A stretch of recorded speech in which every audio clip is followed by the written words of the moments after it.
Okay, so today I wanted to talk about space in the downswing. We've talked a lot about, getting the club set up.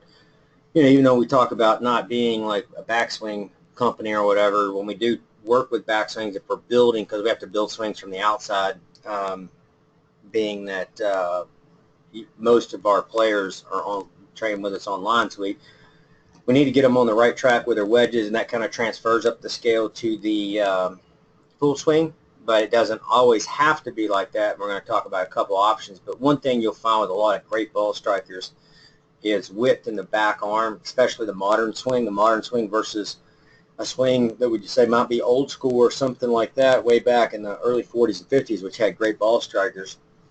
The biggest difference is now these players have a lot more width in their swing, and that's because, one, they're bigger athletes typically. Ricky Fowler's not, but then you also have that the swing's getting. They've learned that since Tiger came out back when he came out in '97, that the downswing width was very, very, very important, and up until then it really hadn't been even talked about. But so now you've got the best player on the tour is Dustin Johnson maintaining space. We call it maintaining space, not losing space with your wrist or your elbow in the downswing, and that will really help you become a better ball striker. Or if you're a teacher and that's what you're doing and you're training with us, when you're teaching your students, you really want to pay attention to the distancing of the right arm, and then you better pay attention to the angle of the right wrist. So we'll cover a little bit of that. I cover the angle of the right wrist every day, every single time we do anything, because truthfully, that is what it is. So let's get started. Give me just 1 second here. Unfortunately, I apologize for this.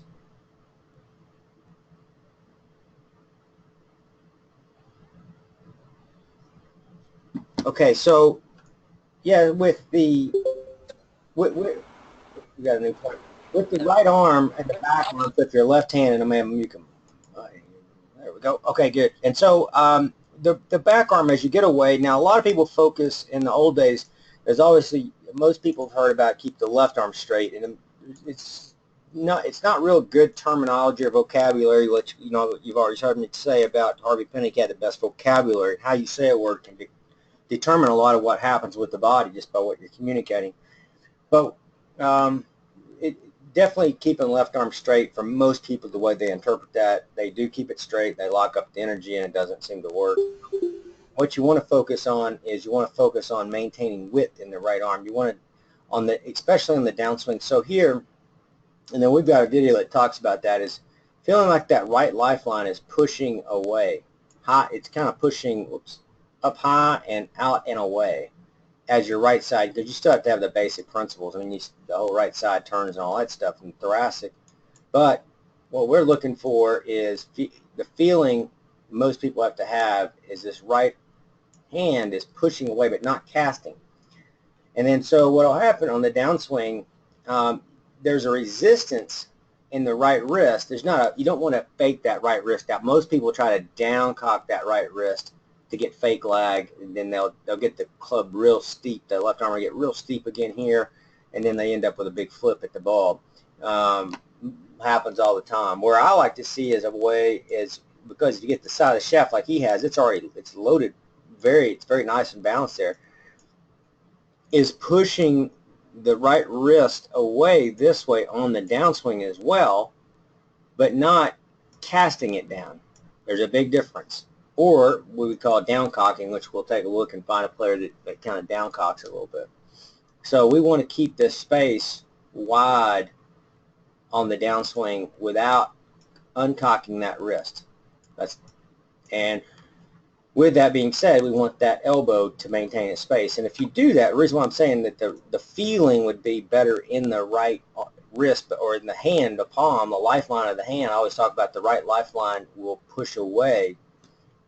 You have more feel and sensitivity in that hand than you will most likely in your elbow. So if you push that hand away this way without casting, then your arm's going to have space, your back arm's going to have more space, and where that'll look better when you get more like in the downswing, which we're going to take a look at here in just a little bit. And what I like is on the downswing, when you're looking down the line, is that you're seeing some space with the right arm, and we'll go over that. Somebody that's trapped a little bit versus somebody that's got space. So let's see, kind of fine. Yeah, space there, but not as much. Hang tight. That has to be fine right here. Well, let's see. Where did it go? It's down here lower. Yeah, it's down this way, I believe.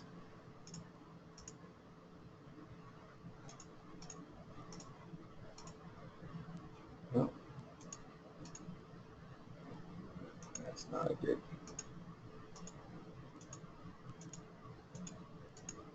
There it is.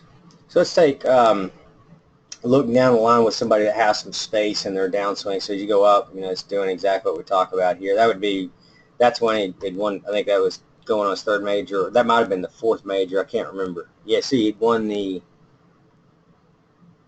Masters USO. I think he started USO. This may have been the second of 4 majors right here. This is when he was playing his best golf.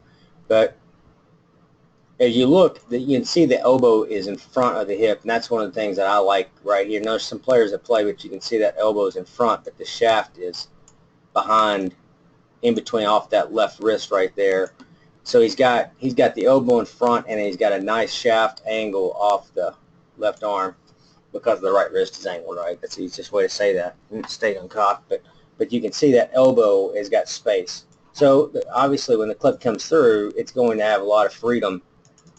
A lot of space, we'll call it, and that's when he's the best iron player in the world. Somebody that would be getting trapped, I'll see if I can find a couple. There's players on the tour that get trapped, and they're great players. They just don't hit it as well on a day-to-day basis, especially as he was back then. I'll find one here a little bit. There we go. This is a great player called Franco. Beautiful swing. If you look, the elbow gets more trapped behind the hip, changes a little bit of playing the spacing. He's a great ball striker, don't get me wrong, but it's easier. And even though Tiger had the back hurt and a few other things, that was more from when he was younger. His swing got better especially in that 2000 range, 1999 and so forth. But that's an elbow that gets trapped, what it looks like. When I say it gets trapped, that happens a lot. The club's still out off the baseline, so he's going to recover, but I like a little more space with that elbow in front of the hip, so it's not stuck behind. There won't be as much hand action or flip through the ball with that. But it's tricky to get the elbow out in front like that and keep the angle of the club head behind the hands. So that's one of the issues that players have with that. We'll take a few more. This is one of the Harrison Frazier. You can see he's does a really good job. He's tilting a little bit right, but he's keeping a good job of keeping the spacing out and away off of him a little bit more than a lot of players will. He's pressing that club away from his body, and so he's got some discipline. If he doesn't have the tilt, he got injured too as well because he has a lot of spine tilt. That's what we talk about. Usually players get really injured when you see from the belt buckle, there's a big space between that and the center of the body. I'm just off a little bit, but there's a big tilt there. The more that line is more up on top, the more that your spine, your core is going to be handling the shot versus your lower back. These guys that tilt way to the right, they're pulling the soft tissue of the left side here, which gets them usually a pull muscle on that left side where they get back on that side joint in this area. You get a lot of pain, or you can even get a lot of pain down in this lower right neck region as well. With that being said, I'm going to open it up for some questions. I think we talked, so today was more about spacing, keeping space, where people get, you got to be real careful about space, because if the elbow comes out like it's supposed to come out, most of the time the club does too, and that's why you have to have discipline with the right wrist. So a good example is, I'll just use Carlos again here. Even though his elbow is a little more behind here, he's got discipline with the wrist. That right wrist is bent properly relative to the left, so his right wrist is bent properly, so he's got the side of the shaft loaded. So even though his elbow might not have the same position, he's got the side of the shaft, and that's what he's applying to the back of the ball. And you better have that, because if that, again, if I want to back it up, at that shaft, if you take that angle that I'm drawing right here, that measurable angle, and you take it off, if that club was standing up on top of this left arm right here, we wouldn't be having a conversation about him. And most people do. Also, if you look, I like to see the face. Some people wonder what the downswing should look like or how that right wrist should be. It should be a little bit of seeing that face right there. And if you see some of that face on a good angle and this is bent correctly, back off the right wrist properly, you're in a lot better shape to strike stronger than you are if you can't see the face, if it's just the face isn't showing. Most people, it's not, especially the higher the handicap. Most of the time the shaft is standing straight up. Most of the time you can't see the face relative to the shaft. I believe players should be able to see that face. Now how much of that depends, but the ones on here better be seeing some of that, and they also they need an angle. There's some gray areas in here. This would be, in here to there would be reasonable for sure. So with that being said, we talked about the angle of the right wrist, which we always will, and with spacing of the right arm. And how you get the spacing is not through the elbow itself. You get it through the feeling of your right lifeline pressing away, which is a public video I released a long time ago. It's a really good video about how to create width in the downswing. Okay, any questions?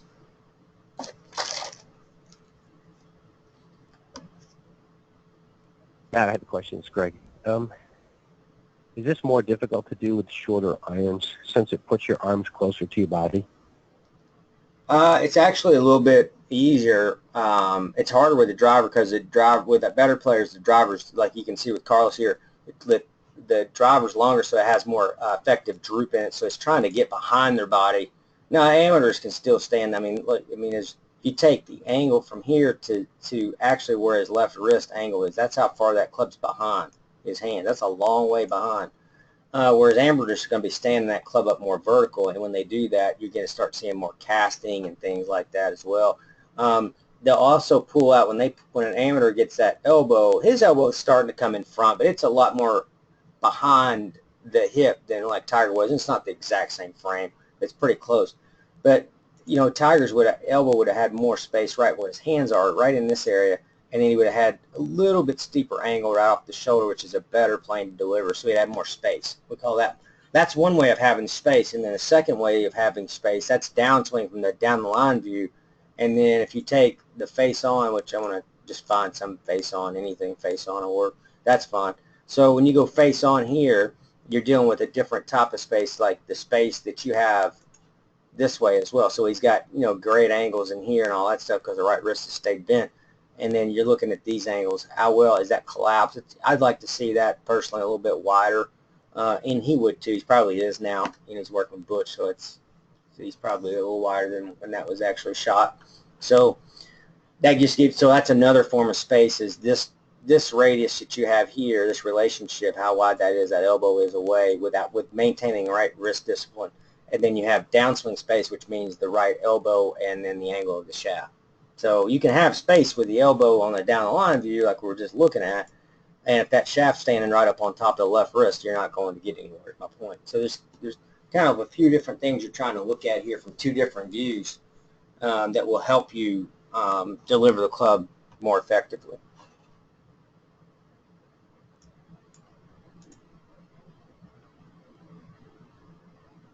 So look at somebody gets the club, really behind him. This looks like old Sergio stuff from a while back. And so when you see like the elbow, how far trapped it is behind his body with in the back wrist here. So what he's going to do from this way is tip this shaft over to that baseline right on top. This is why people that try to copy a swing fail miserably that are amateurs, because they can't do it. One, they don't have the timing, and you don't realize his body's still unspiraling and unwinding as he's doing this. So right here, he tips that club from right there and then tips it over, and watch how hard it goes to the left here, right to the left. And then the ball is right on the money. I mean, we're not saying that that's not the, it doesn't work. We're just saying that he tips that club, that side of the shaft, over to the baseline so late, and he gets his arm trapped. What we're saying the better way to do it is have the elbow in front. If you had something like this is your natural swing and you were doing it well, we would just chip away. We'd start to ease it, and he's more in front now. Sergio's got the elbow more in front than that now. But even there's a tour event that he's playing in, so it just goes to show you that there's a lot of ways to do it, but there's no doubt if you see what we see on a daily basis, having space with your back elbow by using the right lifeline correctly. And if you have the right wrist position or the right angle in the position of the flow, you're going to be in good shape. So no doubt about that. Kind of covers both sides there. So hey, Mike Nash, are you on there? Yeah, I'm here, Matt. Hey, what's up, Mike? So I know we've been in touch about a few emails and so forth, and I'm sorry I hadn't really got back to you. I know you'd sent me some stuff about you'd shot under par a while back, I think in the 60s, that you sent me something, and I was just like, yep, that's awesome. But then I know you won a tournament, it looked like over the weekend, and if you don't mind, just give us a little update on what happened there. Yeah, well, interestingly enough, it was a couple of weeks ago I shot in the 60s for the first time this year. So I was like buzzing about that. I thought, yeah, man, I'll just let you know. The worst thing was the day after I followed it up with an 80, and I was like, this is hideous. This is like, why, where, because basically I'm just looking for consistency, I suppose, like everyone. So do you know what I did, right? The very first thing you ever said on the course was, record your swings. And I must admit, I don't do a lot of it, So I contacted my son. I said, look, you've got that thing that you can stick on your bike, which you can put your iPhone in. Let me borrow it. So I attached that to my golf trolley, and I started videoing every swing on the golf course, like everything. And because I don't go down the range, I do like chip thousands of balls in the garden, and I just play golf Monday to Friday every day. Anyway, the moment I looked at the swing, I was like, my God, I'm swaying out of control there. Tidied that up a little bit. Tidied a little something up with my legs, and then I shot level par. And I think for the last, we're working it out today, for the last 90 holes, I think I'm only 8 over par, which is just, just from just going back and forth, and just trying to kind of keep everything, I don't know, the only way I could describe it is just nice and central and nice and controlled. But even I sent you the link to the YouTube video today, and there's still things in there that I'm hitting it really good. I'm hitting it straight. I'm hitting it where I want to hit it. I mean, I'm still making a few mistakes, putting nicely, chipping nicely, but I look at the video and I'm like, how am I even doing this? Because there's some really weird stuff going on with my head. And I was going to ask you with relationship to this right wrist information, is that if you don't, like for me, I still think I'm, like my hips, they sort of jump up, like an early extension type thing, and my head does a weird thing. And so my question is, like with the right wrist, if how much of it is affected by what's going on down the bottom, with regards to your legs and with regards to your hips? Okay, so the right wrist, if you take the arm and let's just say, so the rotation of the arm. So if I'll do this. So this, and this is a different thing, but I mean it's a control of it's most of this because you're dealing with the attachment to the shoulder. But these components between basically the elbow in the arm, because we're calling that all one thing, the elbow and arm we'll call as one unit, and then we'll call this back wrist. We're going to label the body here, lower body, and then we're going to label the upper body. All right, so let's just say we got the arm, the wrist, the lower body, and the upper part of the body right in here. That make it real simple for most people. They're no more related than a man on the moon. So now the arm can dictate more, believe it or not. Your hands and arms, read truthfully the arms, because they're what deals with like the directional part of the swing, the direction they got. This arm can go back here, it can go over here, it can go straight up, it can go in so many different places. It can go wherever you want it to go. But if your body can do a lot of different things, this way, but your arm can still do its function if you want it to. The wrist can still do its function. So what my point is the arms can overpower and dictate what they want to do and need to do over the body. Can the lower body affect them? What happens is A lot of times you'll see somebody turning really well this way, they start moving well that way, and then the arm goes straight sideways. That's not the arm's problem. The arm just, the person's learning to turn correctly, and their arm is not disciplined to that plane, you know. So it could be the other way around. The arm could go right and the body could stay locked, and kind of holding up the form a little bit, but you could still, like a J.B. Holmes, for example, would kind of do something like that. But the arm is a separate function. It's kind of its own two. It has two primary functions. You know, you got the elbow flexion extension, you got the arm for rotation, and then you got really the swing direction that it can move in. So it can go, because it can go in all kinds of multiple planes with those three things are going on at the same time. That's why they need to be somewhat controlled. They got to be controlled in the downswing at some point. Then you got the right wrist, which can either cock or uncock, and side bend, left and right. That's really all they can do. And then but the body can move all over the yard, man. You can have a reverse pivot going this way too far. You can have a lot of twisting back here, but they're really their own movements. Like this part of your body that you can do when you do biomechanics. If I erase this doesn't. They're all really different with what's really going on. What I get into more when I look at the body, what we call a body miss, is did the lower body affect the upper body, and did the upper body affect the lower body? But really, at the end of the day, your arms and wrists, if you've got them good enough through playing and training and just time and your journey, and you've been training correctly, they can function really good. Even if these things are making mistakes, if your upper body's making mistakes, your lower body's making mistakes, they can still keep you where you play really high-level golf, because they are definitely independent. Now, when you got the entire body, you know, you've got you've got here, you've got, let's say this is one unit, and we've got this is another unit. These 4 units working, and they're on the same page where the body's flowing correctly and so forth.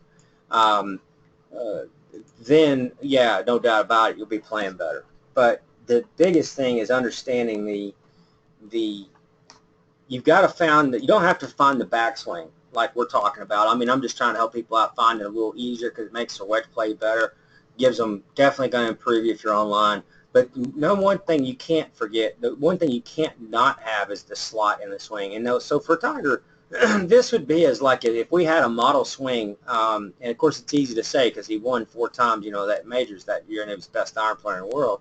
But it's not by luck. I mean, it was really like he should have been still swinging like that, and we'd still be watching him.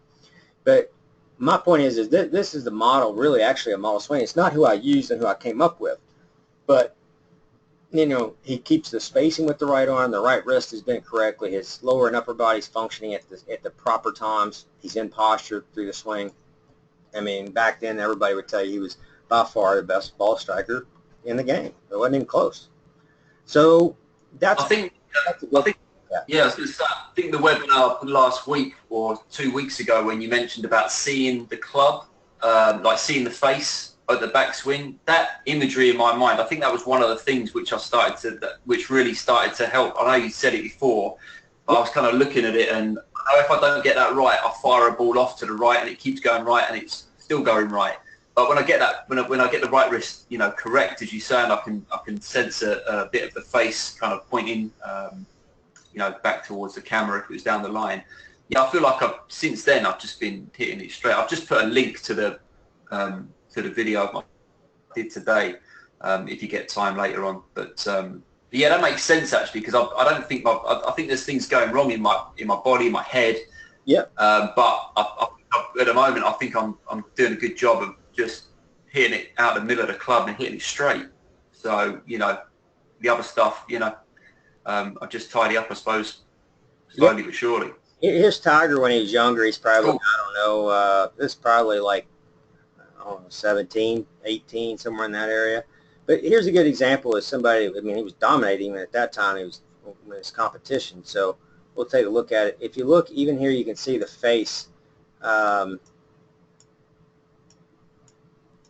Let's see, like, not everybody can, but you can just see clearly the face. Now he got out of some of that as he got older, but he really shouldn't have. There was no need to.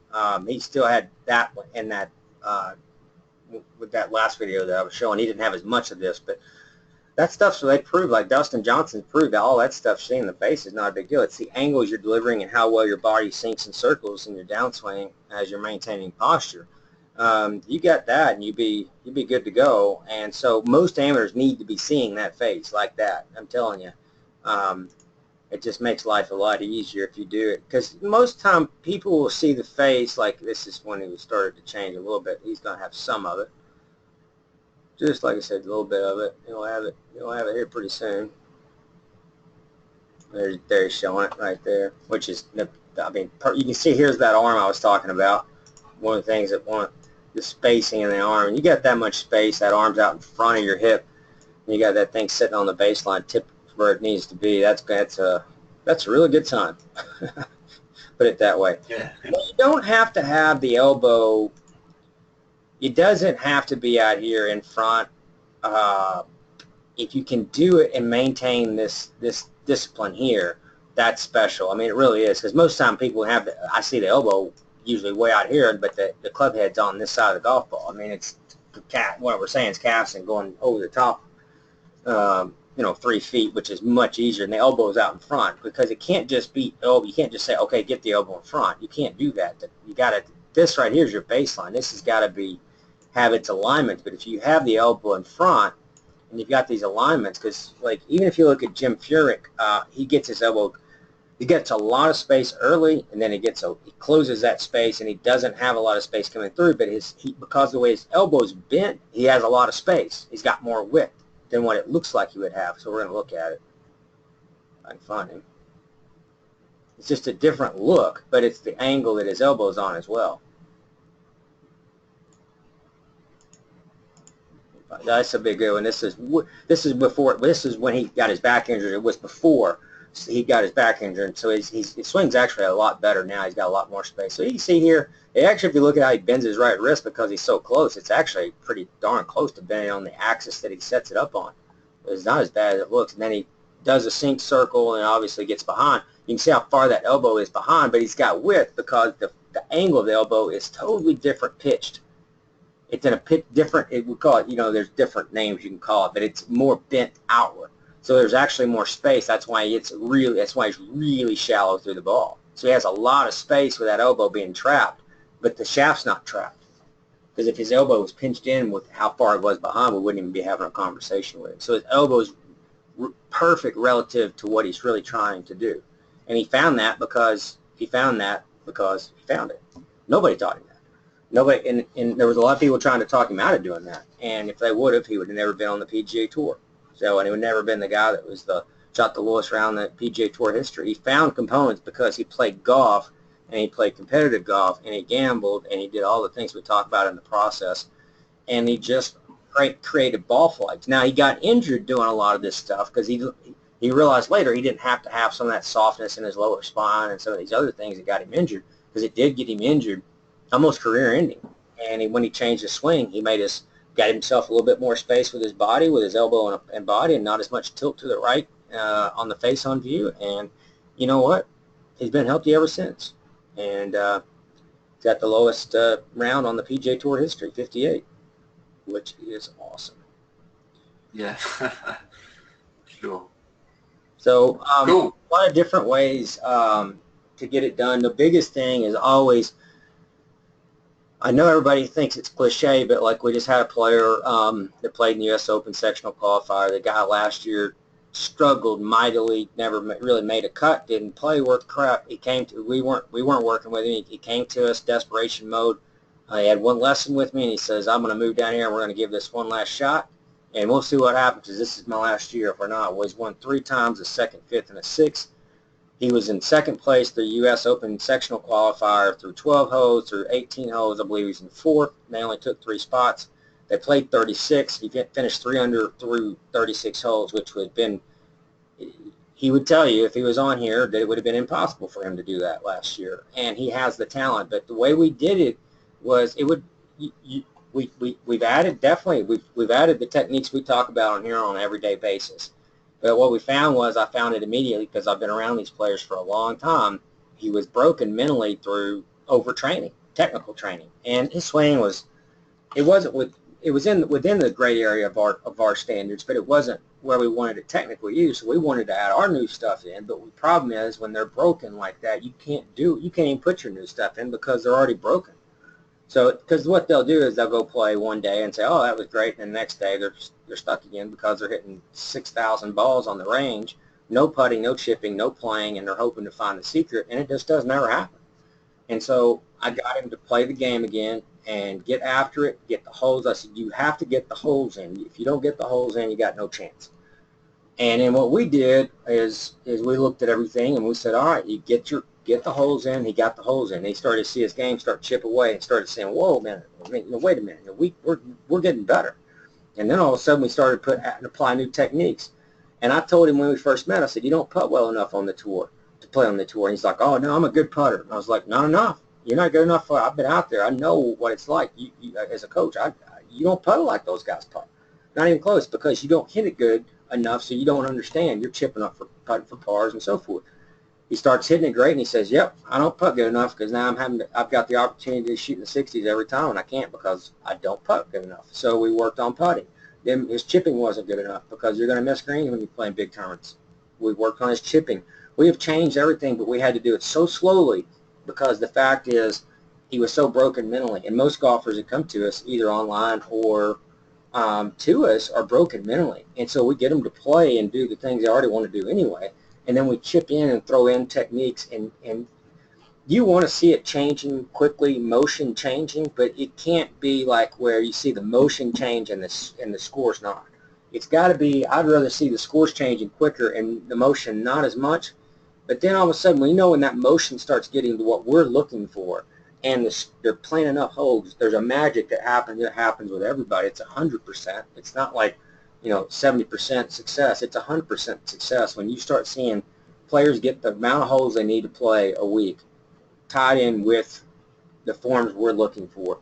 There's a magic that happens there, and they win championships, and they're going to always win championships by doing it. So, and different levels, and it's got to be, you got to have the rounds in. I just can't, and this is the time of year where, if you're playing golf for a living, or you're playing on here, or if you're teaching and you're teaching PGA Professional and you're on here, or if you're one of our online students and you go out here, and you better be either teaching it or you better be doing it yourself. I mean, if you're a player, getting the holes in, because that's how you learn. That's how you get better. You can feel you start to relay you start to get a correlation between your training and your playing, and they're both important. I mean, if you're, I've seen guys that play 18 holes a day, 5 days a week, and still shooting hundreds, but so they need more technical training.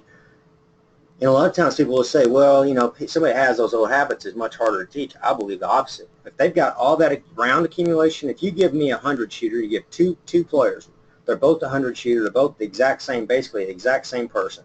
One's got 18, 20 years of experience in doing it, and one's got 0. I'll take my guy that has 18 years all day long over, and we won't lose, because they have enough feel and awareness of the game and the sport. We can clean up some techniques, and all that playing they're doing is going to kick in, and they're going to be off and running. The ones that scare me are the ones that say, well, I've got a driving range membership. I'm going to practice. I'm going to go after work and hit a bucket of balls once a week, or 3 times or 5 times a week, and all this. I know that they're going to get their swing better, their ball striking is going to get better, and I know they're not going to be able to play golf worth a lick. And it happens. We've seen it with not just us. It happens with everybody. So we just come clean with our players more than any academy that I've ever been around and have seen or heard. We want our players to play golf and then let techniques. We blend in techniques, and then it works. And that's what we did with Scott. It's what we did with Wes. It's what we did with Tom. That's just what we do. Cool. And, it's like when I watched Scott, I watched him play the 36-hole event. It was really a lot of fun to see somebody that it wasn't a ball striker at all at the first of the year, to just striping it, looking like, Justin Rose out there most of the day. Nearly never just made. He only made one club selection choice that was incorrect. He three putted 3 times, which is something that we haven't worked on, which is partly my fault. That gets him in the tournament. Those two things go away. He's in the tournament. He's playing the U.S. Open. Other than that, and he played it flawless round. He just made a couple mistakes that he would never, that we weren't accounting for, and so forth. That also that we should have probably been looking at a little bit more from my end. But playing golf was what, and chipping away at the mountain, it was what we did, and mentally as much as physically, way more really. We changed his swing. His swing's totally different. He's got way more space in his right elbow. But see, he could have had all the space in his right elbow, his right wrist bent exactly the way I wanted, because he was doing it when I first worked with him. He wasn't getting better, and I knew what was going on. He was broken mentally. He wasn't playing enough holes. As soon as I said, look, you're going to have to play up to where I want you. You're trying to fake these techniques in, and you're a good enough player to fake them in. You're good enough to make them look fake. And I said, but you're not a player. You're not playing. So once he got the rounds up, I gave him about a month on his own. Once he got it, he said, I'm there. I'm getting there. I'm playing, I'm scoring, so I gave him a little bit more. And then, he's playing and scoring, he gave him a little bit more. And it just, we just kept pitching in. And next thing you know, everything is working like it should. And really, most people on here should really pay attention to that. Now, there's some on here that's going to go, you got to journal, in my opinion, if I back up a little bit. Really, you need to journal your game, especially if you're like, say, 80 or above. I tell everybody to journal. I mean, Scott, I made him, I didn't make him, but I certainly suggested he get a journal. Recommend it to everybody. Because if you journal, you need to know what's going on. Train for 1 month, one way or the other. I don't care which one it is. Pick training. Go train for a month and play once a week and chart your rounds. Then change for a 1 month. If you're an 80 shooter or above, try this. Train for a month. Try to break your techniques as hard as you can and track what you're shooting. Track and be honest with it. Don't I'm doing great, but I'm playing like crap. Like feel like I'm swinging good. I mean, journal it honestly, because that's the only way you're going to be good. So then go out in the next month and say to heck with all the training, everything, and play every chance you get. If you can play 7 days a week, play. If you can play 3, play. If you can play 1, whatever your time, schedule, and finances allow, do it. Play as much and forget the techniques. And then you journal. And then you start to go, and you look for trends. You want to journal every day and look at these things. Look at those daily, in between those 2 months, and start to journal. I'm not saying that it'll always be the same, because it's not true. I can't say that if you just go play for 3 months every single day, you'll get better, because that's not true. I'm just saying if your techniques are in the gray areas, you're going to play way better. But if you're playing every day and your technique's way off, and you're a really high handicapper and you have no feel, you might do way better by going through that training for 1 month and just going nuts and trying to break it visually, being as analytical as you want. And then you might really radically improve. Usually that happens. But the problem is then they become like an 80s player. They went from 90s to 80s, and now they're stuck and they can't get any better. If anything, they might be getting a little worse. That's where I'm talking about. Then you take over playing, and let's say you play for a month. Then the next month, if you took somebody on a perfect scenario, it'd say, hey, give them the Art of Strength kettlebell workout, the Newport 20-pound kettlebell or kettlebell, and do that workout 3 days a week and play golf or train, either one, and notice what's going on. Maybe 2 and 2. You've got that. That's a heck of a way if you're on here, which everybody's on here to improve, but to try things. If you're a more of a veteran player, you might not break it down in months. You might say, okay, I'll do 2 weeks of playing. I'm going to play 5 days a week, both weeks in a row. Now, I know that's unrealistic for a lot of people that are working, and I don't mean that offensive. I just mean do whatever it is, 3 days, 5 days, I don't care. Then, all right, then go in next 2 weeks. I'm going to say no training at all. I'm going to play, or vice versa. And then the next one you add in DVD or the Art of Strength Newport workout for 2 weeks and chart what you're doing, and then just play this game and see what happens. Then add meditation in for 2 weeks after that and see what happens into your game. And what you'll see is everything we're talking about is working. They're all different. There's a time to train, there's a time to play, there's a time to get your physical body starting to improve that. You start looking at mental. There's as much thing as even going into hydration. Performance is about diet, and I don't talk a lot about diet because I don't know a lot about it. But I will say this, that there's definitely some basic things that are real with diet that helps your performance. There's no need. Go eat a pizza and drink beer all night on a Friday and play Saturday morning, and see if it's not different if you had like salmon and broccoli and vegetables and a real light meal with water. It'll be different in your performance. I'm not saying, I don't really know, but in general, I'm going to take, if it's the same player, performance-wise, I would say the player that did the salmon, something lighter, goes in there and feels a little more athletic. The next day is going to be better than the other one. I don't care if it's Tiger Woods, just talking about, or if it's somebody that's 75 years old. I believe that's a performance factor. There's hydration definitely throughout a round. How you stay, your electrolyte level, that has been proven. Your sugar, your blood sugar levels absolutely affect your mind, which will affect your performance physically and mentally and emotionally. Those things are real. There's just all kinds of things. But the first thing is you got to kind of get to a level where it matters. I mean, because there's players on here who go, I shoot 100. I don't really care about my blood sugar level whenever I'm out there and I'm shooting 100. And I don't really blame you. But if you get to the 80s and all of a sudden you're failing on the back nine, and you're wondering why every single time, and you're either loading up with sugar on the front nine and you're draining on the back, or you're just getting tired, not drinking enough water. There's patterns that happen with a lot of people when you get to a certain level around that. Anything from a professional golfer, I'd say even to the 81 or 82, which is not bad. When I say 81 or 82 is not bad, it means you're bogeying half the holes and parring half the holes, and that's not bad if you're not playing it. It's just really not that bad for an amateur golfer. It's not as bad as it sounds. You're not going to win championships with it, but you're not playing bad golf either. Horrible golf, which is like double bogey. 87 to above, to me, that's not good. But if you're shooting bogey golf, or if you're bogeying half the holes and parring half the holes, and you sneak in a birdie every now and then, that's not all that bad.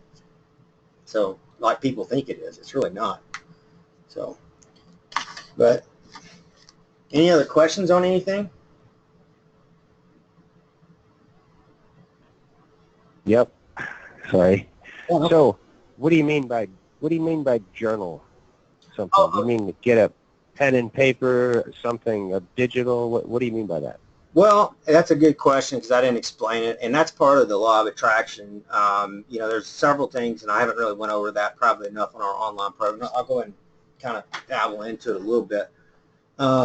So journaling, what you're looking for is patterns. So like I gave a lesson to one of my instructors today. It was really about coaching, and it wasn't really about teaching. And he's getting phenomenal with his pitching and his chipping, and as he should. But he's like just getting to this level, like it's just really good. It's amazing. But I was watching him, and I was like taking notes, because he was hitting every flag he was looking at. But what I told him, I said, I'm looking for patterns. And I'll get back to answering this question because this is about this. But he hit some balls, and I said, look, what's the only thing you see here? And he said, well, they're all give-me's. And I was like, well, that's a good answer. They were all right next to the hole, but they were all on the far side, and they were under the hole. They were all like, he wasn't. So what we call adjustability is you want to learn adjustability, like we always say, reflect, adjust, and evolve. That's after a round. You do that after rounds at night, and you try to reflect, adjust, and evolve.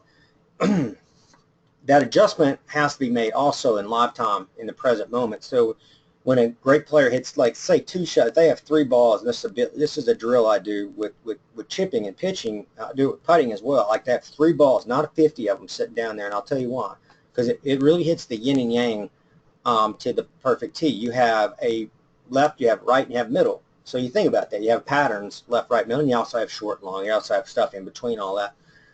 But in general, like, so he's missing these balls over here, and I said, what are you seeing? So, well, I'll give him this. I said, no, I see that you missed everything short and right, and that even though, they were they were inches away from going in. All of these, they were not like, it was a phenomenal pattern from, I don't know, 20 yards out, something like that. And so I said, no, I see a pattern. And I said, I see that you missed this. And he said, yeah, I didn't even catch that. And I said, that's what journaling is about. And I said, but you have to journal on the spot as well, in your mind. You hit 2 balls, and that third one's, if you hit 2 balls and you miss by 2 inches to the right both times, and it's just a shade short, you want to aim, you're going to have to change something, a little more speed or a little more line or both. If it's a lot of that, it's a lot of that. So you look for, when you get good, you start to develop a dominant pattern. That's like you didn't adjust quick enough. You just kept hitting the same shot over and over and over. And so if I watch my juniors or even professionals warm in their training, I look for patterns where they don't adjust, because that means that they're not in the moment. They're not awake. Because it should be, if you hit 2 balls to the right in putting or chipping or whatever it is, that next one, you don't hit 10 in a row right, short right, and go, man, that's something wrong with my stroke. I mean, no, it's you didn't aim enough to the left or whatever. I don't care what your stroke is. Change the pattern. And so that's like journaling on the spot, like being awake in the moment. But then journaling in general covers all that, as well as it should be covering everything you do, playing, and it can't be. The more information that the only way I would say something would be wrong with journaling is not putting the truth in there. And I would say also so it wouldn't be truthful about really what's going on, and not putting enough information, like putting a lot of information and telling the truth, good and bad, about what's up and everything in the middle. That to me would be the most important thing. So, but I journal. I mean, it depends on the players, but I mean, if you're playing golf, you journal. You should be journaling everything you do, really. I mean, technically, however, I mean, it's all relative to what type of player you want to be. But I always assume everybody's wanting to be as good as they can, so I would say I journal everything you do, from training to because you look for patterns. If you're journaling every day and you got a lot of information, and let's say you play 2 months here, and then all of a sudden you're an 80s shooter for some reason. You for a fact you were an 80s coming in. You knew how you felt. Everything's all documented. And you go out, and let's just say on the other side, let's just say you go out, and in 2 months, you're doing all the training you're supposed to do. You're doing everything, and you're shooting 85. You can go back in there, and you can say, oh, we'll keep that right there. And then you go out, and you have another 2 months, you change it. And you change it to a different format, to where it may be whatever. I'm just going to say what we would normally say what happens is playing more golf, and playing more competition, and those kinds of things, working more short game and all that. And you document this, you get kettlebells involved. And then all of a sudden you're shooting 77, and you have this documentation for over a couple month period of the things you've been doing. And it should, because you want the putting in there, you want the chipping, you want everything kind of in there. You want I believe what you're eating, what you're drinking. I think it should be. It depends on who you are and what you're trying to do, and you know that. So I mean, every player would know that individually. I can't know what that would be, but you want to know. You want to document everything that you're doing. Everything that you're working on, not working on, playing, just get everything in there. That way you'll catch stretches where you're like, this is where I played my best golf. So you might be 6 months down the road, 8 months, a year. You come back and you're doing your reflection on your game. You're wanting to adjust and evolve. You look at it and you come up with all the data and you say, you know what, there's only really this one section out of the year where I really played great. And you had the amount of holes that you had documented. You had what you were maybe working on or not working on in your game. You had the events you were playing in. You had your workouts you were doing. You knew you were eating this during that time. It could be a different time frame of the year. You're just documenting all these things. You can say, let's just give this a shot for a while. And you'll find that you'll probably catch a really good long run by going to that particular area of time and following within those guidelines of what you had done to get there. Because it'll go up and down. Now, and you can't look at it, you can also look at it on a day-to-day basis, but it's really better to just play and get the numbers up and see what's going on, look back in 2 months and say, hey, all right, here's where we're at. Nothing changed. We got worse. We got a lot better. Okay, well, just keep playing. If you're playing good, you just keep doing what you're doing. Let it get stronger. If you're playing really bad, you want to look at, it might be you're playing a lot of golf, but you're not changing your techniques. So you need more work on your techniques, and so you go in and work on the performance areas of putting, chipping, pitching, full swing, and all those things, and improve your technical for a couple months and document it, and then you'll probably see you're starting to get better in some of there. And it could change again the next 2 months. You might get your techniques caught up, and then you think that, man, I'm just getting stuck, and then you start playing again. So that's another 2 months, and you try that, and now it comes back and it works. That's what I'm saying.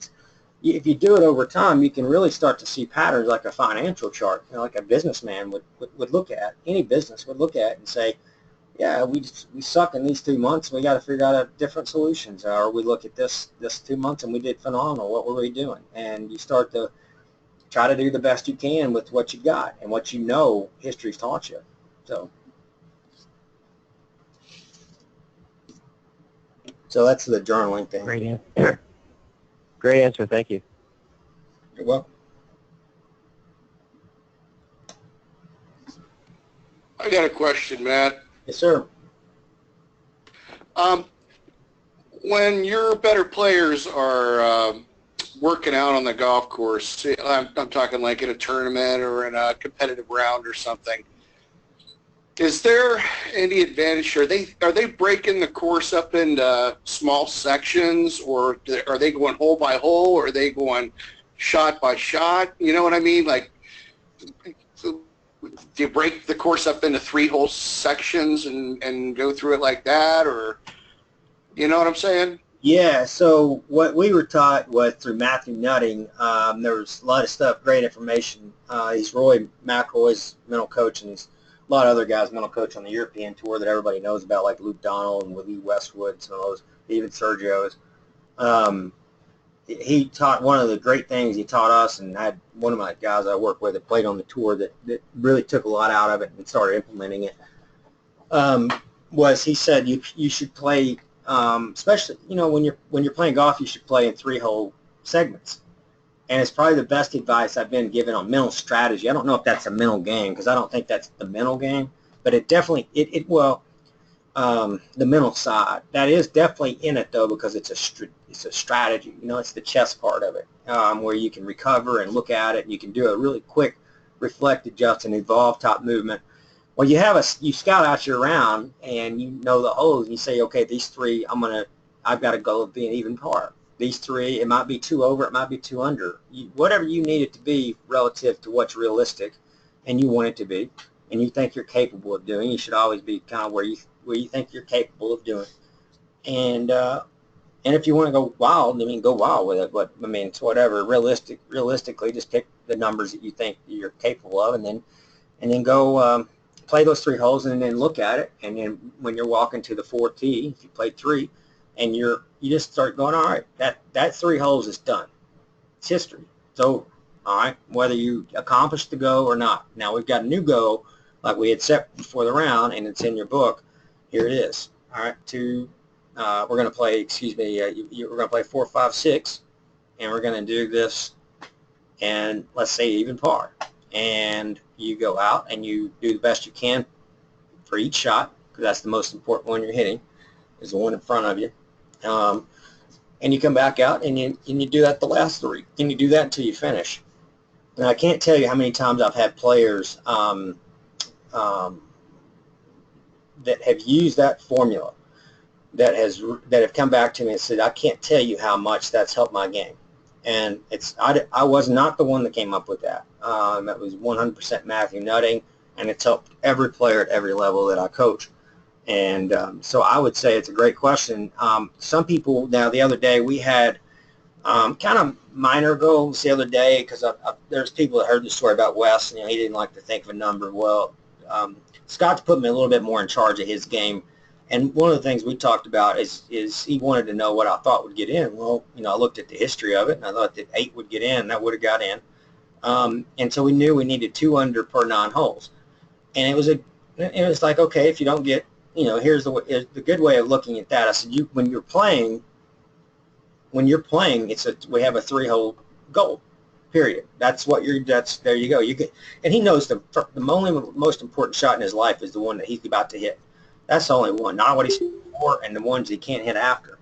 So with that being said, he knows that's our goal. That we play the shot at the time, and then we look at 3 holes in, and we race the 3 holes, good, bad, ugly, or great, and then we start over and we go through it. But at 9 hole, we want to know where we're at. Where are we?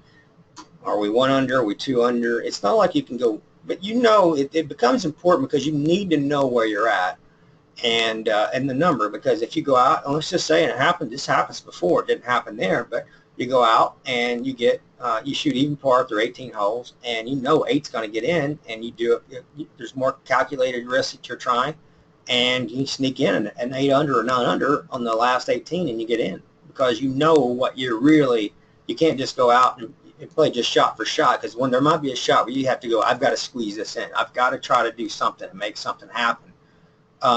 Especially when it gets out where you're running out of holes. and you take risk and so forth, and so you play that individual shot the same way as far as it being the most important, but you may be more aggressive with your approach.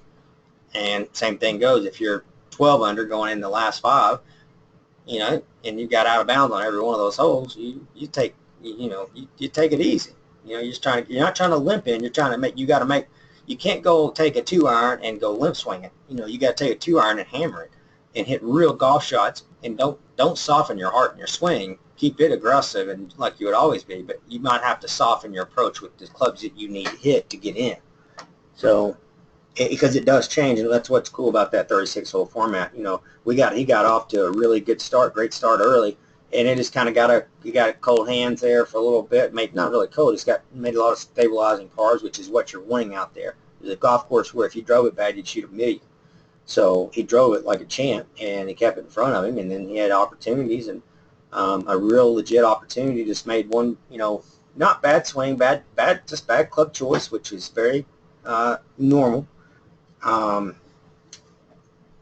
But it cost him that one swing, and that one swing cost him along with the 3 putts. But he putted well in general, so it was just an overall very, very, very, very positive day. But, you know, just being in the moment, I can't tell you, it's cliche for a reason. One of our instructors there in Utah says it, and he's probably listening. He's, you know, it's cliche for a reason, because it's what works, what everybody's doing. So, you know, staying present in the moment, but then you have these little minor goals in between that you're trying to pop at the time. That's what our goal was to happen, and just we didn't get there, but we tried. Let's see, there's a question on here.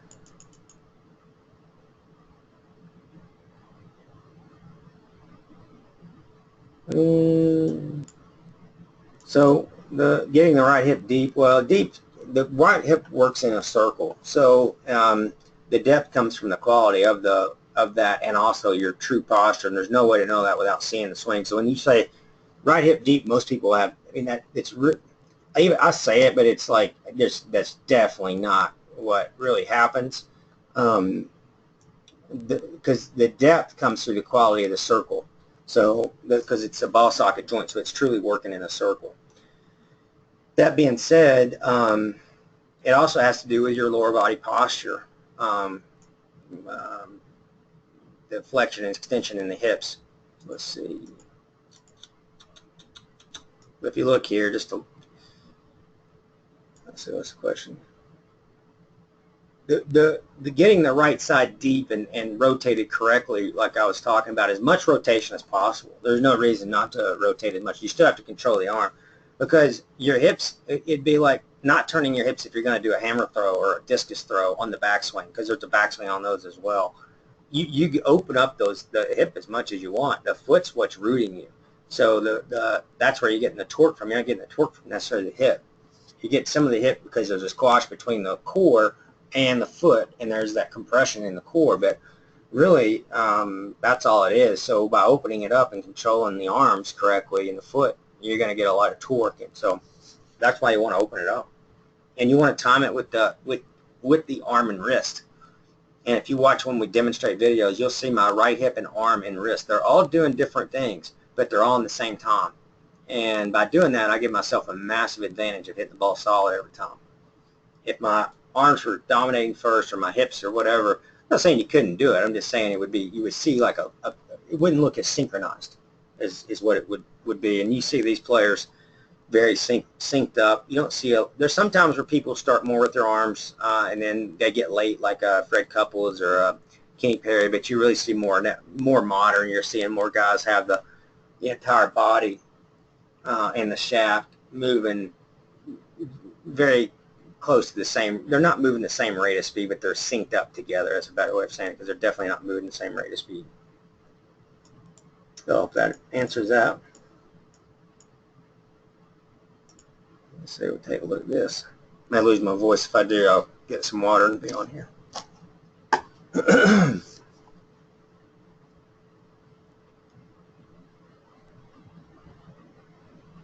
All right.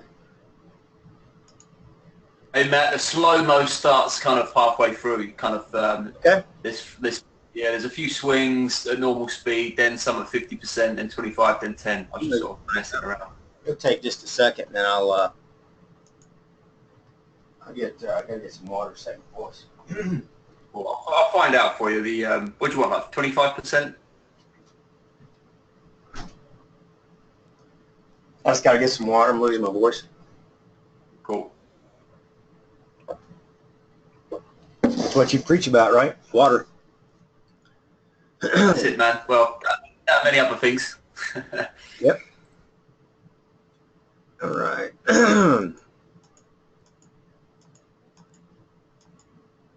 There's a lot of good passing. I mean, the club, you're losing some energy. Start moving over here to the left a little too soon. And here, you're moving into your left foot too soon here. Watch here. You'll start seeing yourself lean. And that kind of drags the club. What happens, you'll see the club really bending in this area.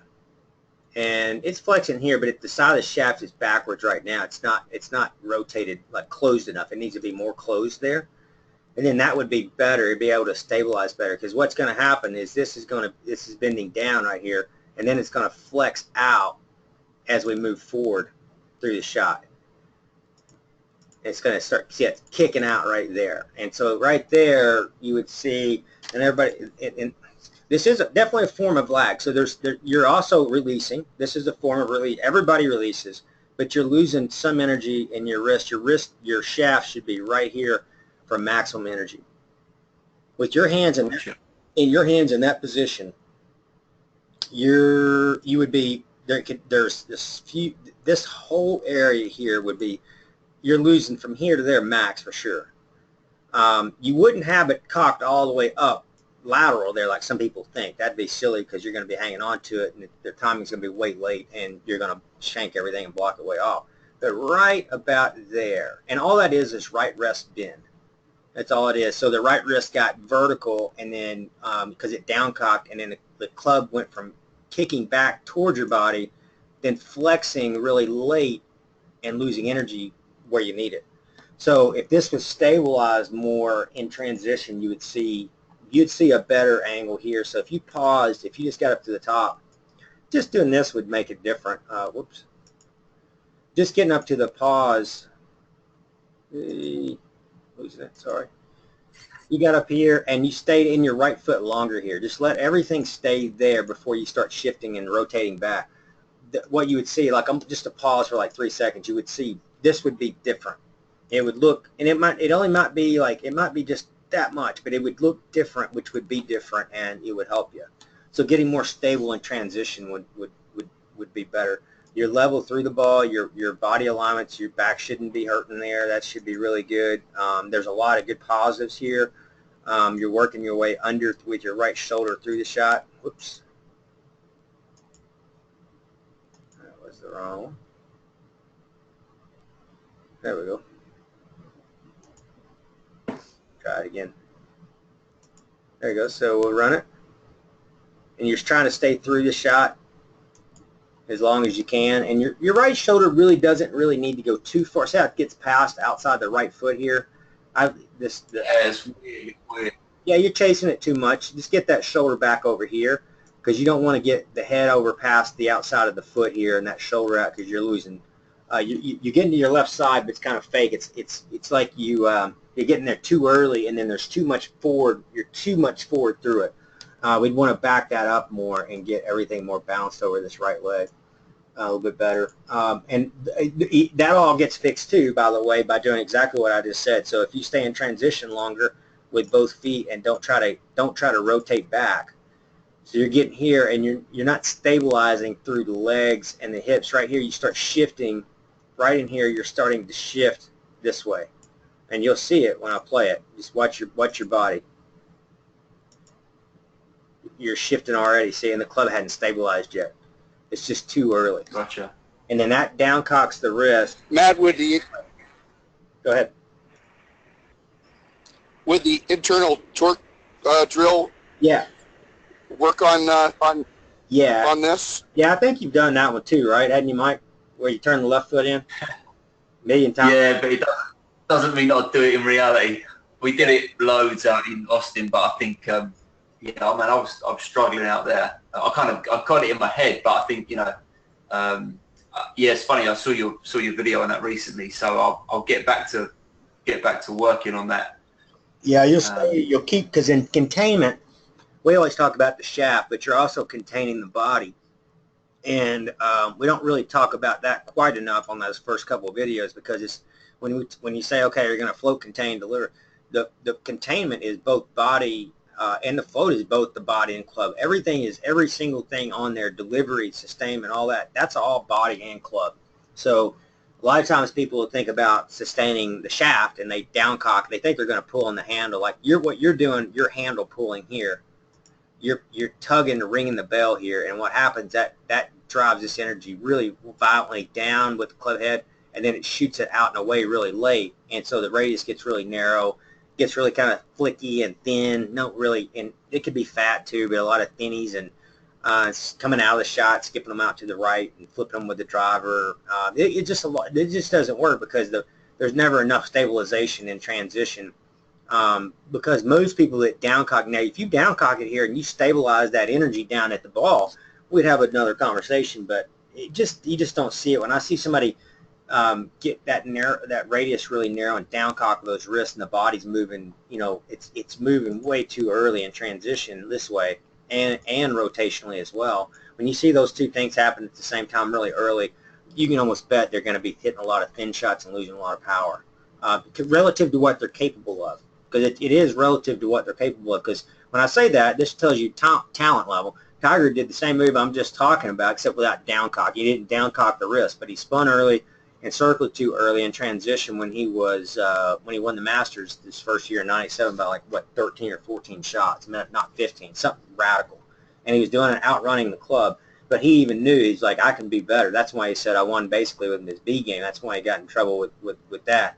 Was because he knew his body and club weren't on the same page. Well, when they got on the same page, guess what? They got no chance, and they didn't. So you're seeing so many players, and I get emails all the time from our players and players that are out there that don't train with us that just talk about it. So yeah, you know, I've never seen, you know, you started talking about the slow down effect and getting the club stable and transition, and now I'm seeing everybody pausing on the tour. And there's going to be players that pause, and there's going to be players that don't pause, but everybody stabilizes, and they get connected from the transition and out. Now they look a little different. Some do it like we like it. You'd be looking at the Dustin Johnson, Dustin Rose. Those two do it, and you'd say, well, yeah, you picked those two because they hit it the best. But no, they do what we're talking about. Like if you look at their swing and you break it up within our philosophy, you will see and Furyk really does the same thing as well. He just does it with an elbow different in a different kind of a behind position, but it's still that they all do the baseline what we're talking about, because you don't have an option. But if you look at like just the actual how we teach like a wide downswing and what we're really teaching on how to bring the club in to deliver and through the ball, you're going to see that the best ones in the world are doing that. And it's just a matter of starting to move that direction, and then doing other things as well, getting the holes in, because one of the things that we're radically different with than everybody else that really teaches is we're a lot more, and there's some teachers out there that do it that you probably hadn't heard of, but there's teachers that talk about what we're talking about with playing golf and building a golf swing is like building a ship on dry land versus and being a captain of a ship in the ocean. They're no more related than anything. And you better respect both, but at the end of the day, you better be driving. I mean, you got to build it and all that stuff, but you want to be learning how to get that thing going where you're wanting to go. And at the end of the day, when that thing is somewhat in the ballpark, you better just take it out and get it where it needs to go. And you play with imperfections. Everybody, like, the biggest mistake that I see with players is they think they have to play perfect, and it's just not going to happen. And so you have to be able, so my point is, no matter what you do with technique-wise, you're going to get all these lines perfectly matched and all that, and then you go out there and you're like, and the next day it changes 1 inch and people are freaking out and they're going, oh no, it's not perfect. If you look at like great tour players, their swings they're always really kind of the same, but there was a variance every single day of inches and just little bitty things that they had. Even if not be the body wasn't as good or it was better one day. It's just they play with imperfections, but they play great all the time because they're not worried about it. They don't focus like a lot of golfers on here do. They focus on trying to be perfect first, and they're hoping to find the secret and land the right little, okay, the little light bulb goes off. That's not how it really goes. It's just not. Really what happens is it's a accumulation of a lot of bad shots, believing in yourself a lot more than you probably should, and then all of a sudden you start to develop and you start to hit the shots right for some reason, and you start to get a little better, and then you add a little bit of technique in, and you get a lot better, and you keep doing the same process. Next thing you know, you get really cocky, you get really arrogant, and you believe in yourself, and that's a beautiful thing. So it's just a process, but it doesn't, you got to understand that they're two different things. Training and playing, radically different, and you've got to know, the best way to know is to try them both. And then try them at the same time and find out how much you want. We don't know like how much everybody should play relative to their time that they have. We just know the round accumulation has to be way higher than like the searching on YouTube and studying videos all night and not doing anything, or just training every night, taking a club and training, hitting 1,000 swings and then playing once a month, or hitting balls every single day, 7 days a week. We know there's certain things that don't work, and then we know the ones that if they're getting a lot of round accumulation up, they're chipping in techniques, and they're getting this in, they're being competitive, and they're letting time work, they're going to be a very, very, very good player. It's just a matter of when. And it won't happen. It usually takes about 3 years, truthfully. That's what scares people. They think because they don't believe in themselves. I mean, the thing is there's, it's usually a 3-year process to become from a 100 shooter down into the low consistent 70s. But it's a 3-year process of not doing different stuff every day. It's a 3-year process of doing the right stuff every day. And you just keep staying with the process. And the next thing you know, you start seeing month 3, month 4, and you journaling. And next thing you know, 6 months, you find out, oh, wow, I'm way better. Over the time, you start to really learn about yourself, body, mind, everything, club. So anyway, I hope that helps. Yeah, appreciate that, man. And it really is a process. It's about a 3-year process, and it's not to scare people about that. It's not 3 years to just learn techniques. It's 3 years to start getting in the ballpark to where you're getting everything working on the same page. Your body, your mind, your club, your competition's up, your confidence is up. All these things, you just, you can't just go in here and, and hit one little technique and change and go, okay, now we're confident, because that doesn't happen either. I'll give you an example. Like Scott Wynn played that event at the U.S. Open, didn't win. There's very few sports where you come out of that and say, that was awesome, and we're on the right track, where you lose. And this is one of them, because we know that it's a part of Tom. We can't beat Tom. All we can do is say, we're going to keep doing what we do, and then time will take care of itself. That's all you can do. What most people don't do is they don't give Tom long enough. They do this technique, they do that technique, they do this technique, that technique. They don't remember, they don't journal, they don't work on their bodies to make it more efficient. They don't work on their short game. They don't work on their putting. They don't work on their playing. They study like crazy, and so they end up with nothing. And that is the most normal thing that's out there right now that holds people back, that truly want to get better. Because they also isolate it to like, I just want to be a ball striker. I just want to hit the ball good. Well, it doesn't work like that. These great ball strikers, the best ball strikers I've ever been around, did not hit many range balls, and they didn't hit many range balls when they were juniors. They practiced and they played a lot way more than they hit range balls, and there wasn't like a definitive moment. Or there was. I mean, it was switches, but it was like you start paying your price on the golf course, getting beat up. You're trying to make your game a little bit better in the meantime. That's the best scenario to becoming great at what you're doing, is get a lot of rounds in, try to change your technique as you're doing it, keep getting those rounds in, never stop getting those rounds in, chip away at your short game, work on your body, work on your mental, and the next thing you know, over time, and again, it's that 3-year process, I call it. If you're doing the right thing for 3 years and you're a 100 shooter, you can't say somebody's going to be this.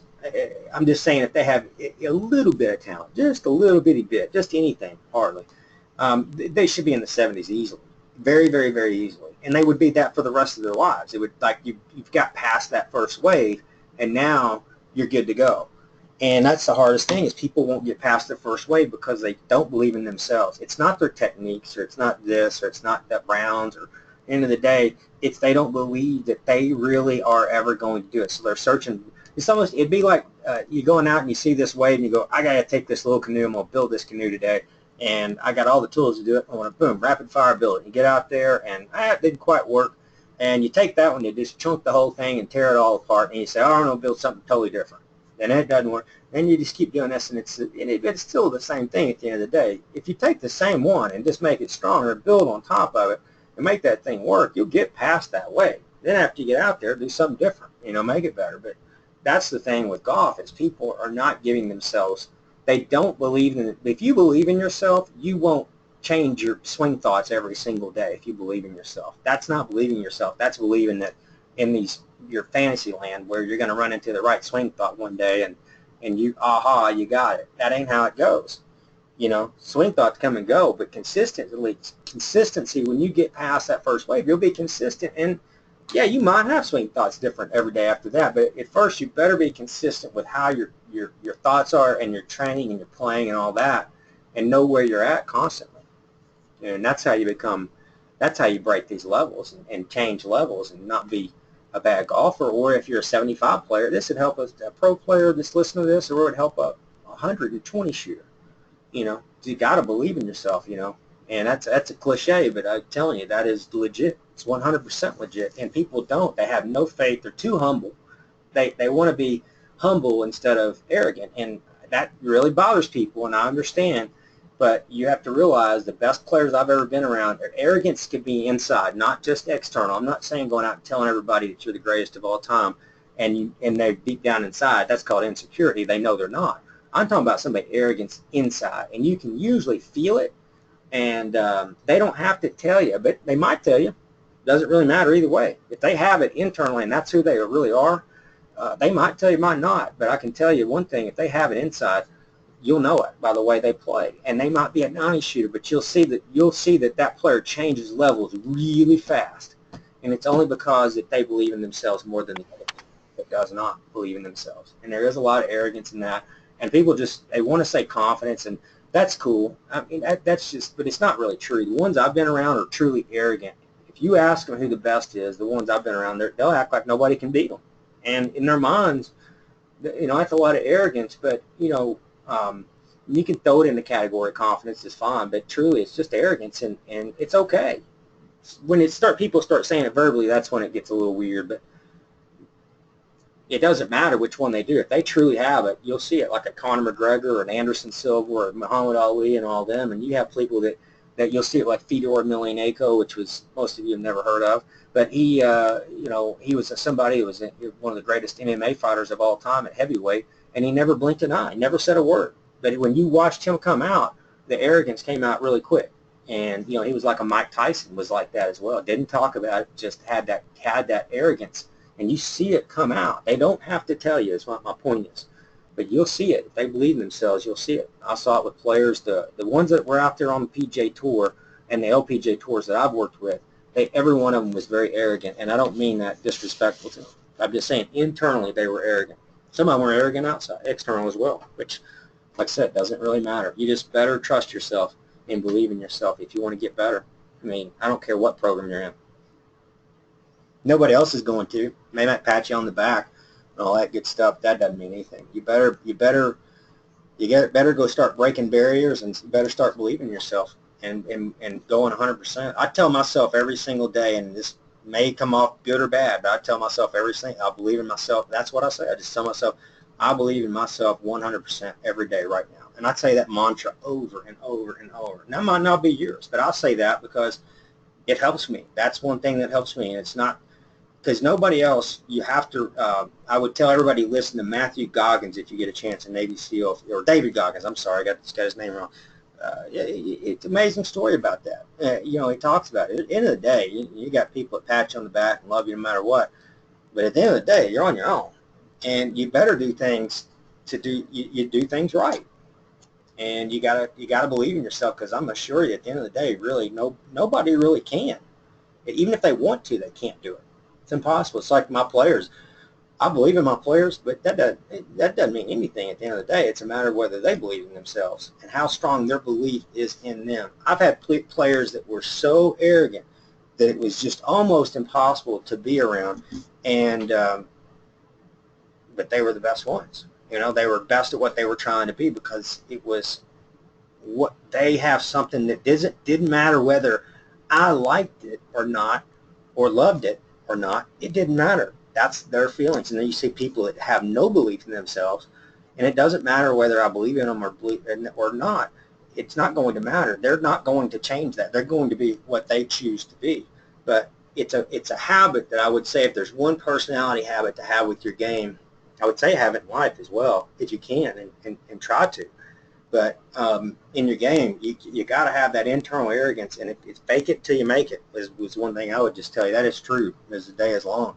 Fake it till you make it, and with that, and believe in yourself. I'm not promoting going out and telling everybody at your club you're the greatest thing to ever walk the face of the earth with golf, but in your mind, you probably ought to think something like that, whether you are or not, because it's a proven fact. That's probably the only true personality trait, not mental part of the game, but personality trait that stands out with players that were 100 shooters, and in 1 year they won a club championship. You know, crazy stuff, or players that would just have this crazy, ugly-looking golf swing, but they win tournaments. They win big tournaments because they don't care. They believe something that, whether you believe in it or not, or what you think about them, doesn't matter.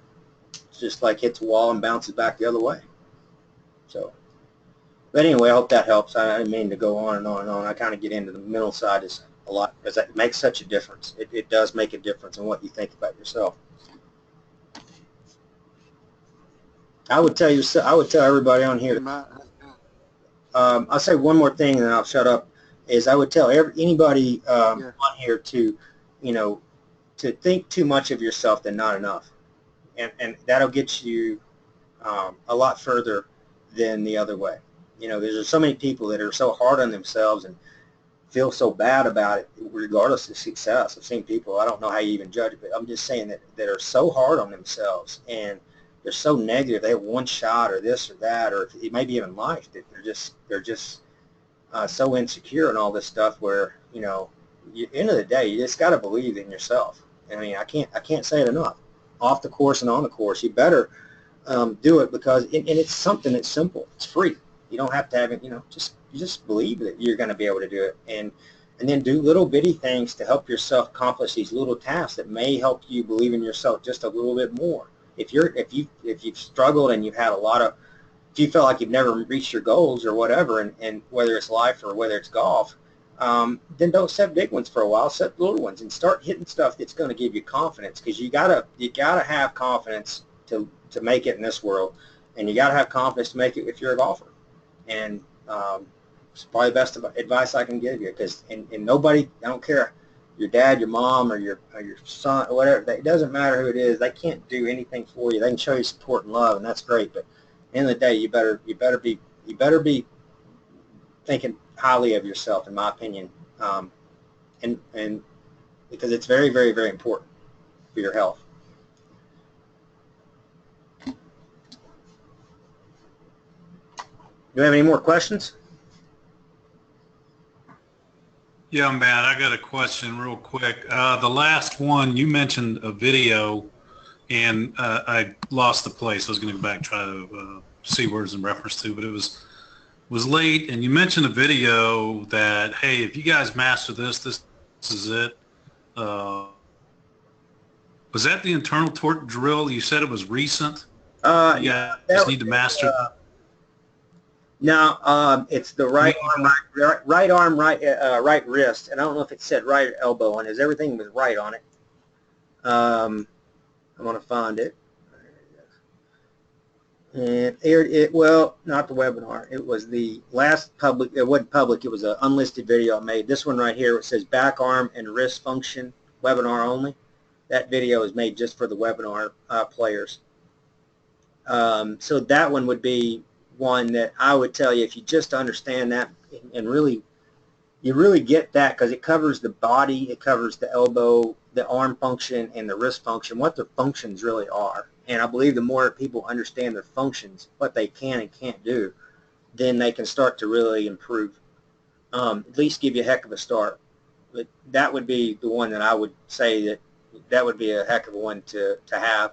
The other one I was talking about today was a video. I won't be able to find it over here because it's going to be way back, but it was about the right lifeline, the lifeline of the right hand, and how it presses away in the transition. It doesn't cast, but it presses makes the right arm feel a little longer as you're maintaining the ball. Yeah, I remember that one.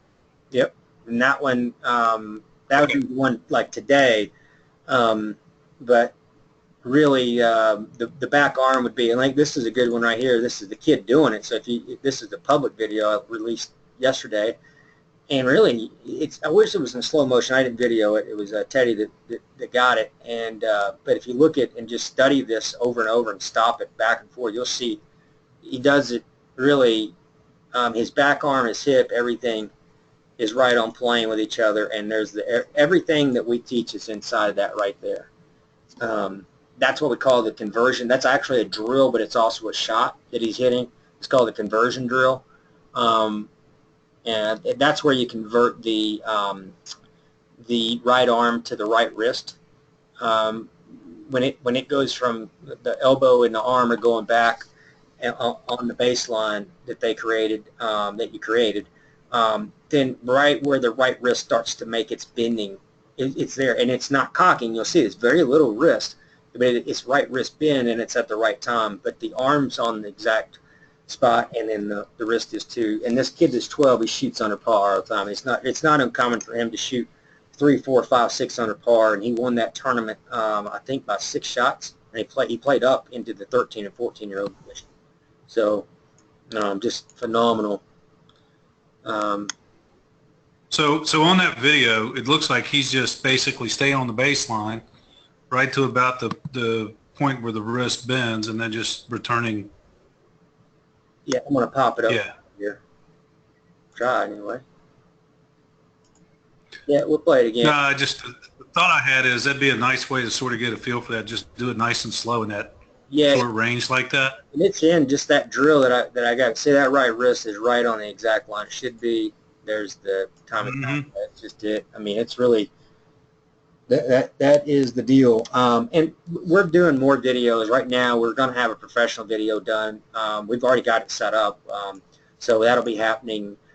You're going to be looking at probably the end of June when we get it all cut. We're just going to do 3 public videos that'll be professionally done, and it'll have a lot of that stuff in there as well. And that'll help, I think. And it'll be a public, but it'll also help anybody that's on here kind of clarify some of the things that you might want to be working on.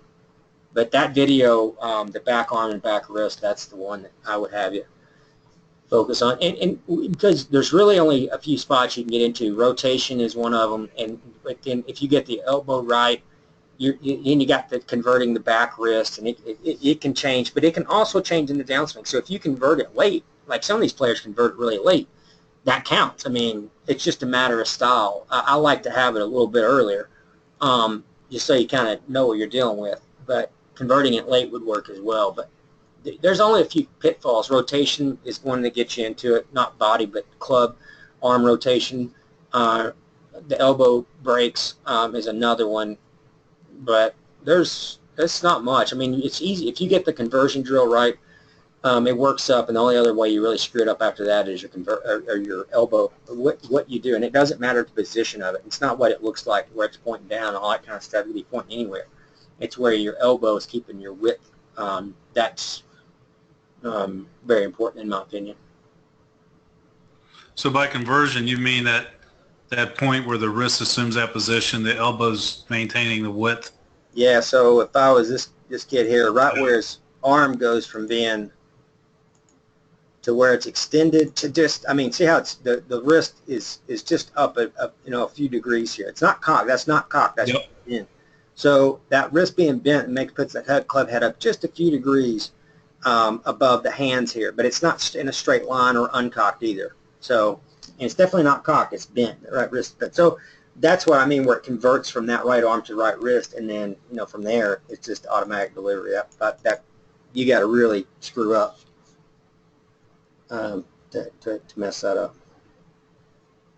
Cool. I got it. Thanks. We got any more questions, or are we good to go? Matt, Yep. can you hear me? Yep. I sent a couple swings in. I was just All right, wondering I'll take whether you one. got time to have a look.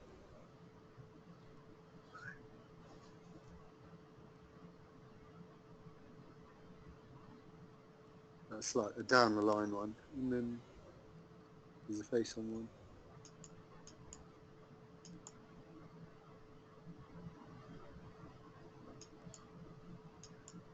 Yeah, he's losing space with the arms, with that elbow.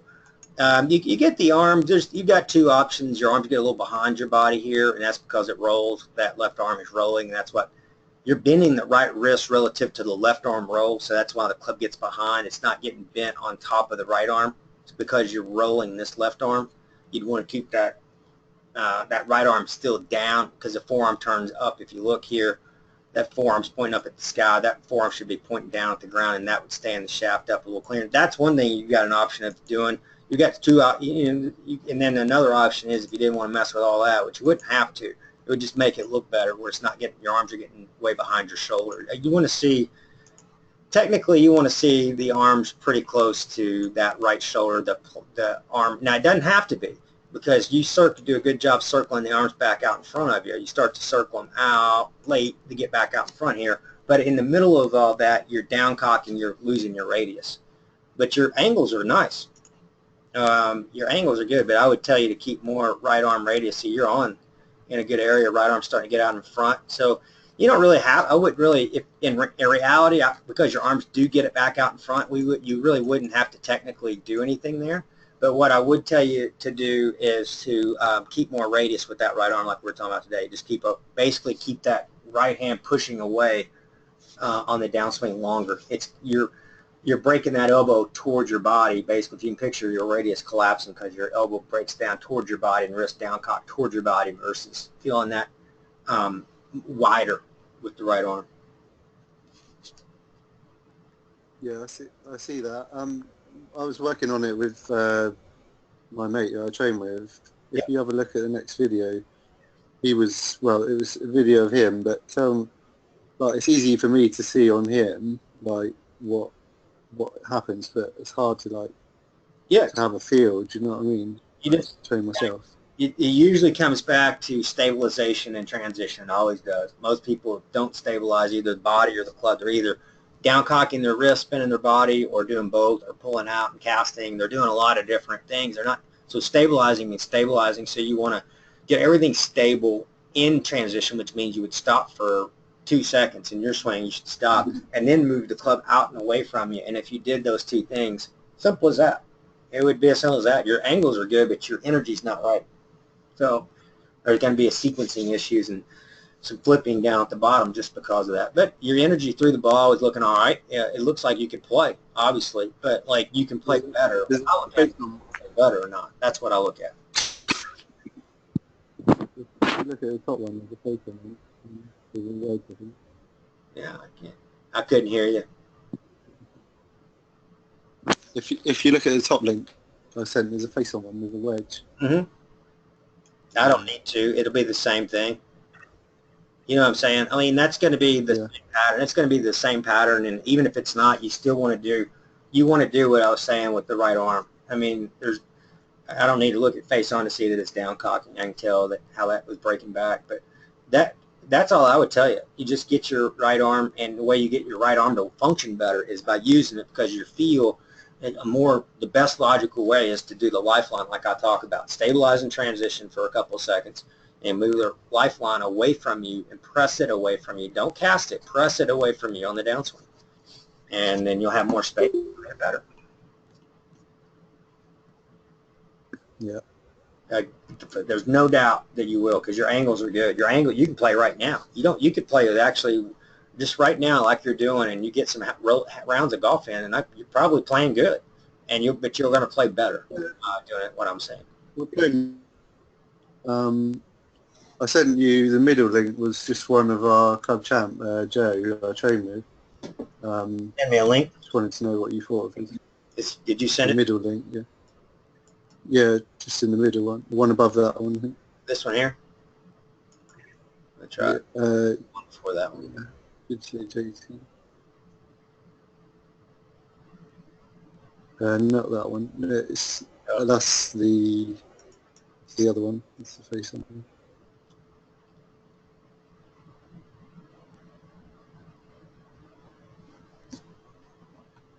We sort of train together. It's easy sort of seeing his stuff, but it's hard to see my own.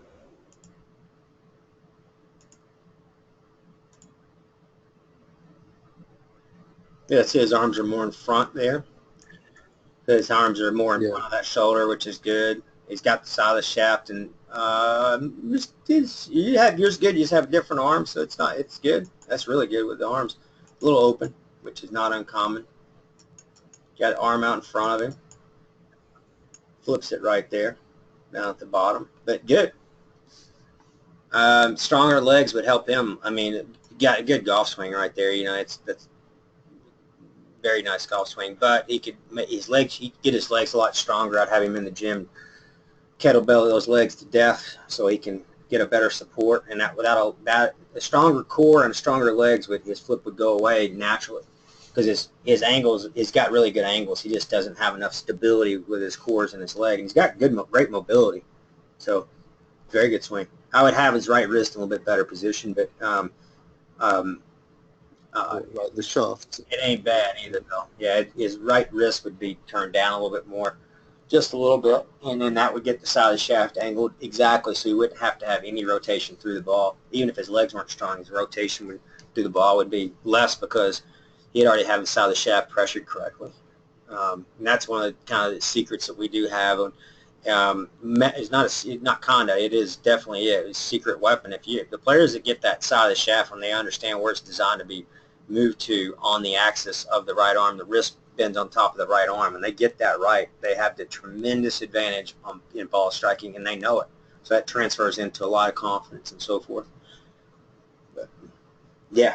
I'd get his right wrist in better position, and he'd even hit it better. He's not he's right in the ballpark, and he turns it down to the baseline the right way, but he's dealing with forearm rotation because of the forearm rotation that he has going back, just the little that he has. But his arms are moving on a great plane. He moves his right side really nice, and he's got his right arm in front of him. Keeps a lot of whip in his downswing. He does a lot of great things, and I'm sure that's why he's club champion. Yeah, he's good. Yeah, start over time trying to get your arms a little bit more in front. Like, it may not be your style either. There's players that play with the arms behind them more. Like I said, your backswing can be in a lot of different areas. You circle back out in front of you really well, the arms, and get them back in front, but you're down cocking, and that's what really would throw your timing off on a day-to-day basis versus being more consistent. Keep that right lifeline moving, pressing away without casting, and out of transition, and that'll stabilize you better. Got any other questions out here? Try it out. Swing's looking good, though. I mean, your swing's looking great. Yeah, no, thanks. All right. Well, I'm glad everybody sent swings in. Send as many as you want in, and certainly look at them. But like, you know, James, your swing it's amazing to see how radically that's changed over the course of, I don't know, you've been on here a year and a half or two or whatever, but it's been a long time, and you know, it's really looking sharp, and it should be. The angle should be right. The longer you stick around and see it, you'll start seeing certain angles, and you start matching your swing up, hitting some of these just position or angles, which isn't the best word in the world, but hitting some of those. Then as you get silkier and get the holes in, starts turning into real energy and real golf. So with that, I'm going to wrap it up for the night before I lose my voice, and then we'll probably be a couple weeks, and we'll go from there. I hope everybody plays great golf. Don't be afraid to send the swings in the day of, because I love looking at them. It helps. It doesn't just help me. It does help me because I love studying swings, but it helps a lot of players on here to understand kind of what we're looking for in generals. So everybody have a great night. Thanks, mate.